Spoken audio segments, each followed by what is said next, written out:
Hey everybody, welcome back to Big Lake Hot Rods. Today, for the most part, it's going to be wiring. Like I said, the sway bar is on my to-do list. And since the front end's assembled, I may try to make some brackets and get that grill mesh material fit in front and see what we can come up with and make it look right. See if I like it. I may not even like the way it looks, but so far it's getting there. Just loosely placing it in the front of the car. So anyway, I just wanted to stop rambling and let's get to it. Thanks again for watching Big Lake Hot Rods. Like, share, subscribe, and appreciate you guys coming back and watching another video with us. Let's get to it. So I just got a set of tires mounted and balanced on my wheels that I made.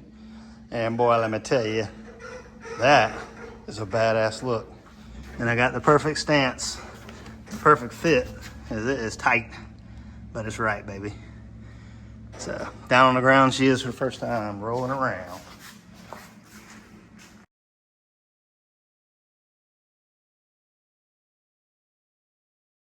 Also, we took a little time to go to a car show on Father's Day. I actually got my two-door out and we trailered it up to the show just to kind of show off, you know, the progress where I'm at, and got a lot of good responses from it. It was kind of a all over car show, so there were a lot of Jeeps and late model cars, and I took out a few pictures of the old cars that were there. Unfortunately, we are kind of a smaller town when it comes to car shows. There was 3 other shows that same day, so this one seemed to have felt the brunt of that. So, but that's all right. I still had a good time. There was a great bunch of people there at the church.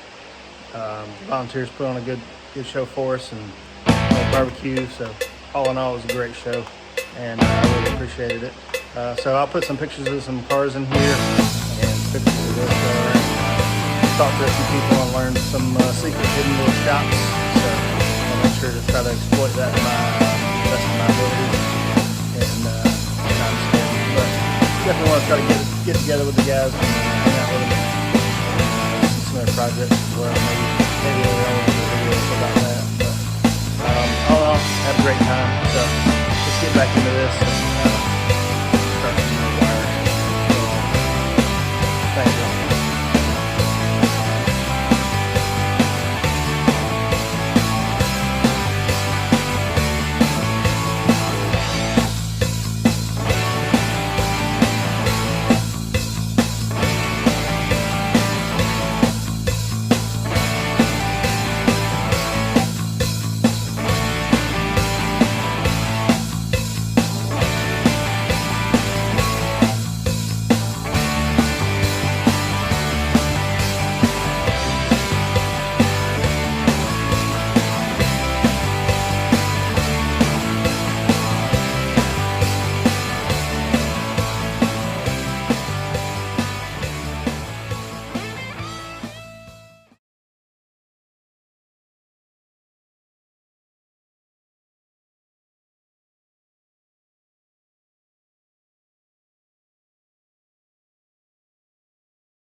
Well, deep into wiring. We got the harness all pulled out, the fuse block. We're for the most part it's all tidied up. We're just tying up some loose ends, literally. Soldering some loose ends. I have my wires laid out. I need a few little pieces here. I need to get door jamb switch. I've only got one. Still got a box or two to search through, so I feel like I could probably find the other one. I'm gonna have to make from scratch the headlight harness going from the switch to the headlights. I've got the original taillight harness, so I feel pretty comfortable with the wires. They're in good shape. They're still pliable, so you know, just think a few things like that. I still got to place my window switches and in the doors or the console. It may sound weird, but I've seen cars with both, and you know, I'm just not sure. But I've also got the door solenoids in here as well, so I'm going to contend with that wiring. But like I said, for the most part, we were well on our way. So we've got the foot pedal down in there, ECU's mounted, and the throttle by wire box will be up there as well. The wipers are wired.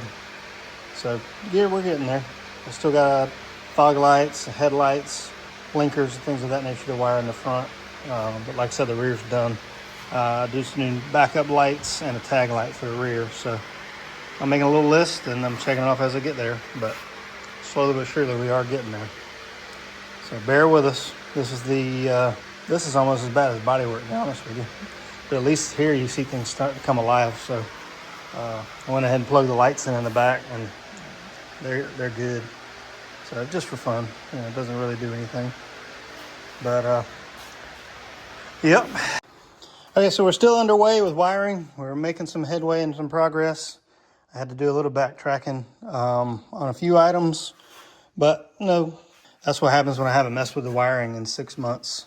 You kind of tend to forget a few things, and labels have fallen off and things of that nature. But I just, I've made decisions on where to mount relays and things of that nature, and finalizing the locations. Got a wiring block back there, and I'm going to move my fuse panel to the front edge of that area, so it'll be in the interior. So I can pull this panel down. I'll make a panel to go here, and it'll fold down, and the fuse panel information will be on the front of it. And it'll be kind of like a little, it could be like a workbench, I guess you'd call it. Just thinking about even using that. So I'm definitely going to make the panel fold down, but the workbench part is just secondary. It's not really the main focus of it. But just to close that out and have something, closing all that out. It'll also give me a little bit more room as far as stereo equipment and things of that nature, because I'm going to put all that in there. But yeah, we're getting really close. We're closer, a lot closer than we were. We were way off out in left field in some of it, or I was. But I'm getting power situated. So I'm going to put my battery back here, and that'll be a closeout panel and a closeout panel. So all this will be covered up. Kind of running a little bit of this old school wiring diagram and mixing it with some of the new stuff that I've got for from the LT1 Swap webpage. It helps to have a little bit of both. But the other thing, I do know it's kind of out in left field, but while I bought this powder coating gun maybe about a month ago, and I hadn't tested it, and I bought this oven about 2 months ago. Well, it's been about a month as well, off Facebook Marketplace, and I had no idea it even worked. It works great. That's the good news. The powder coating system actually works pretty good too. I've been wanting to test it and powder coat some parts. So I powder coated my dead pedal that I made up. And it actually turned out really good. I like it. It was really simple to use. So in the middle of all this, I'm doing a little durability test on it. But just wanted to check that out and see how it worked and make sure my oven worked more or less. But it's really simple. I got this from the old Harbor Freight, and the powder coating gun from Eastwood. I know those guys don't jive because Harbor Freight rips them off a lot, but it is what it is. I'll have to go to Eastwood anyway to get other colors, because Harbor Freight only has black and white, and that's kind of boring. So I plan on ordering some other colors, and a lot of the parts and pieces on this car will be like bracketry, things of that nature. Anything that can be powder coated, I'm going to color it and keep my theme going. This will also help when I want to Cerakote. I want to Cerakote all the exhaust. So I'm going to Cerakote my headers and keep them clean and keep the heat in.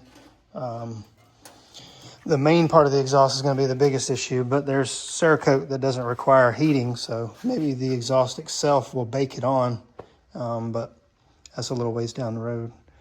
I'm just really trying to do my best here with filming wiring, because I'm going to be honest with you, I don't think anybody wants to watch me wire a car.